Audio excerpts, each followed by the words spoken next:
राज्यसभा के सभापति और उपराष्ट्रपति एम वेंकैया नायडू को सोमवार को राज्यसभा में विदाई दी गई। इस दौरान टीएमसी सांसद डेरेक ओब्रायन ने जब स्पीच दी तो वेंकैया नायडू इमोशनल हो गए और अपने आंसू पोंछने लगे। वेंकैया नायडू इसलिए इमोशनल हो गए क्योंकि डेरेक ओब्रायन ने उनके बचपन की एक ऐसी कहानी सुना दी जो काफी दर्दनाक है। डेरेक ने यह कहानी सुनाते हुए कहा कि गांव में एक परिवार था जिसके पास 8 बैल थे। एक दिन उनमें से एक बैल भड़क गया और महिला के पेट में सींग से हमला कर दिया।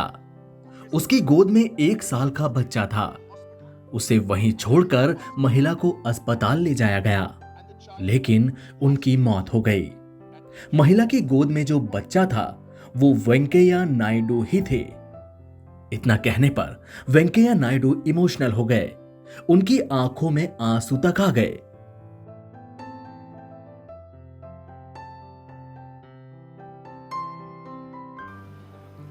And the child lost his mother at the age of 1.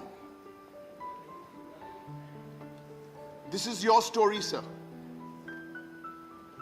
of an early loss.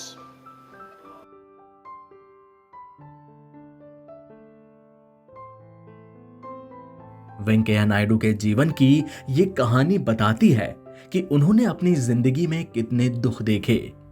बिना मां के एक बच्चे की जिंदगी कितनी कठिन होती है, इससे हर कोई वाकिफ है। लेकिन इन सब के बावजूद वेंकैया नायडू ने छात्र नेता से उपराष्ट्रपति बनने तक का सफर तय किया। राज्यसभा में नायडू की विदाई के दौरान पीएम मोदी ने कहा, आज सदन में स्पीकर राष्ट्रपति वही लोग हैं जो आजाद भारत में पैदा हुए। सभी साधारण पृष्ठभूमि से आते हैं। इसका सांकेतिक महत्व है। ये देश में नए युग का प्रतीक है। अगर हमारे पास देश के लिए भावनाएं हो, बात कहने की कला हो,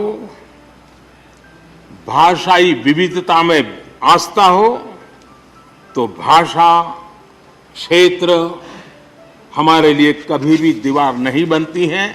ये आपने सिद्ध किया है। नायडू देश के ऐसे उपराष्ट्रपति हैं जिन्होंने अपनी हर भूमिका में युवाओं के लिए काम किया। सदन में भी युवा सांसदों को आगे बढ़ाया। युवाओं के संवाद के लिए यूनिवर्सिटीज और इंस्टीट्यूशंस लगातार जाते रहे। इनका नई पीढ़ी के साथ निरंतर कनेक्शन बना रहा। एनबीटी ऑनलाइन की रिपोर्ट।